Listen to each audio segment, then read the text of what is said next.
So I will talk about Selbukassa, which is a building I have built together with my family and 3 other families in Svartlamon. Maybe you have heard about other projects from there already. So I'm an architect, also environmental advisor, and also how we call it Svartlamonit, so a person who lives in Svartlamon. The focus will be on the low cost and reuse aspects of the building. So it's all started in 2007 when the housing cooperative in Svartlamon initiated a project based on an old farmhouse that they were offered to come and take it for free. So we came and took it for free and tried to make it into a house for 4 families. So it had the initial budget of 2.5 million Norwegian crowns. Now I don't really know exchange rates, but I hope that people have some feeling what it is. And there was also some small budget for what we could use inside in the house afterwards. So focus was on reuse of materials, on building elements, low-cost solutions, and a lot of voluntary work. And there was a sentence about Svartlamoen that it's a bit unique in, at least in Norway, it's the first and so far the only urban ecological experimentation area. And then there are a bit more freedom how one can design and build and use the areas. So that's the area. I guess you don't see all of the picture, but it's one housing cooperative with 5 neighborhoods and 38 houses, and we are approximately 240 grown-ups and children living there. So I'll just quickly click through the process. It's not so much to tell, but let's say this is the building that we started, around 70 square meter per floor, so 140 square meters approximately. And we took everything we could and what wasn't, rotten or unusable. So what was the main idea was to use the log building, of course. So it's like a building set that you can dismantle, mark everything and build it up again. So it felt like a great and easy idea.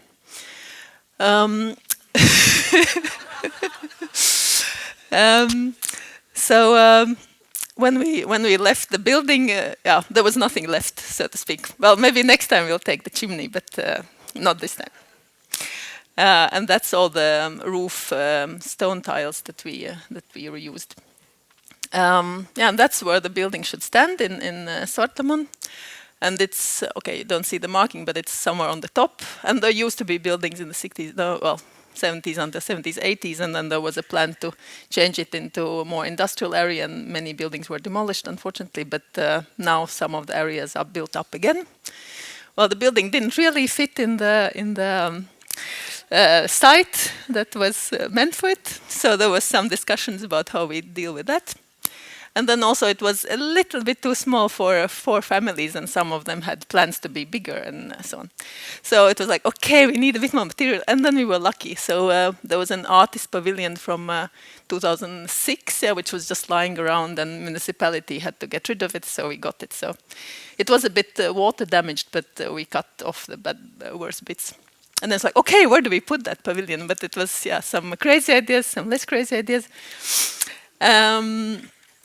And then eventually we got back to the idea, we actually have to build it. And how do we get to what is called performance level 1, which is for self-builders. And then we just read somewhere it was written, it's okay if it's up to 3 floors. And we tried to do that so we don't end up in that building class 2, which is then more demanding requirements and so on. So it ended up as some sort of Tetris house. This is a section with the C part is the one which is the a CLT element addition, one can call, and the rest is the ABC, is the old building, and many ideas, but it took some while to end up with something, but we were happy with the result. But we took two building sites, but it was okay. The kind of municipality accepted that. But then, then there came a bit like sad moment because there were 3 flats above each other. It became like a house of flats, and we ended up in that performance class too, nonetheless. So we had a bit more fire and fire requirements and so on. So it was more complicated than we initially planned, but it all worked out magically somehow. Yeah, so it was construction safety and fire, which became a bit more complicated, but yeah, we tried to keep kind of control of it. So from autumn to summer, yeah, so almost a year passed, and then we were ready to build. And most of the work is done by us, but the digging was done by someone else. Yeah, so lots of drawings had to be on site every day. Or not every day, I mean that we were under every day. Most of us worked other jobs.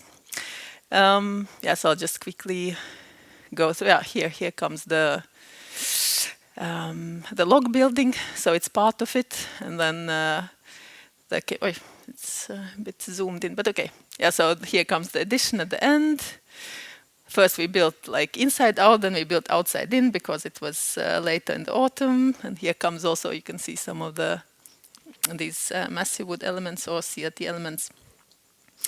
And then we also had some sort of small workshops with the other residents. For example, here windows. The idea was also the municipality didn't want the building to look like an old building. So also we wanted to kind of make it look like people wanted it, and more I don't know, like funny, I don't know, colorful, and so people could choose different windows and put maybe based on the plan or maybe just how they would like to have it. So we had lots of collected windows, and then people could just put them in how we agreed. Yeah, lots of fighting with the elements, but but then eventually also the roof came, and then it was a bit easier to kind of keep the humidity out. And yeah, the roof construction is all new. So let's say the building increased almost twice in the size with the addition, plus that we increased the height of the roof and made usable area there as well. Yeah. So there's a lot of reuse, but it takes so much time.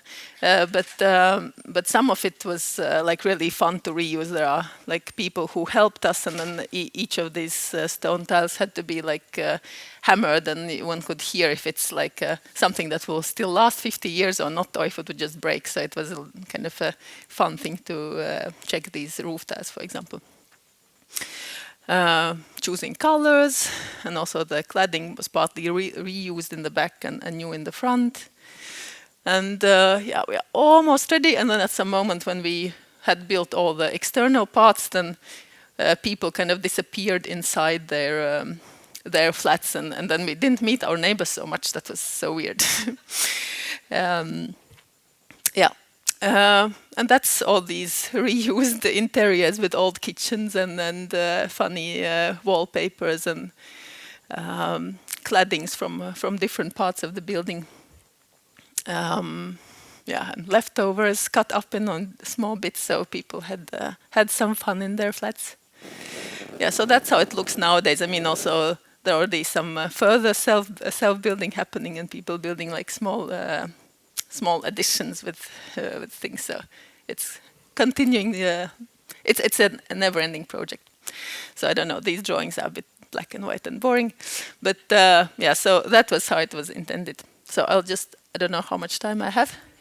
It's finished. Ah, okay. I didn't see it, and no one showed. Okay, but then this is let's say it's the last. So what is needed? So for that kind of project, so we had of course Svartlamon who took the housing loan. So we as builders had no financial risiko in the building or in the process. So municipality with the plot and the building permit. So self-builders as the motivated tenants. And then guidance, we have carpenters in Svartlamon who maintain the area and also could help us on the site. And then there was also a responsible contractor, since we couldn't be responsible for this performance class 2. and then some consultants for the very critical areas. Yeah. Thank you.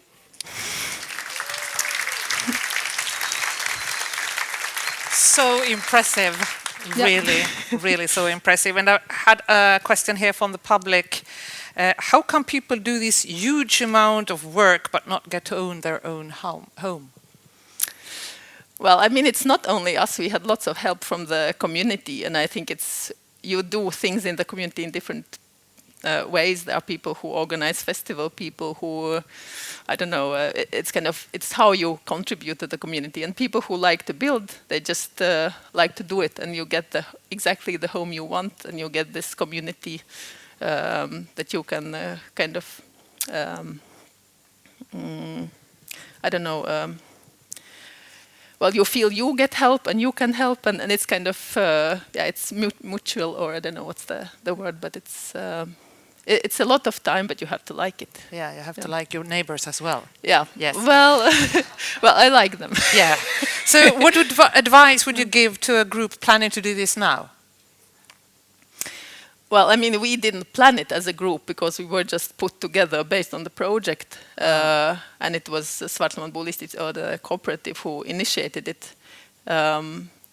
So I don't know, it's a different project if it's your own risk that you come into, and another if you just stand for the fun part of building it.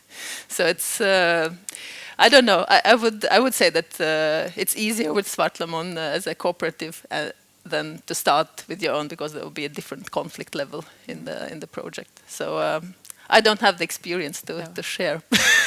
Did someone drop out during the process? Yes, but it was relatively early, and it was kind of like changing life phases, and the people, they just thought that it's a bit too much that they cannot dedicate. So, but we are still friends, and it's yeah.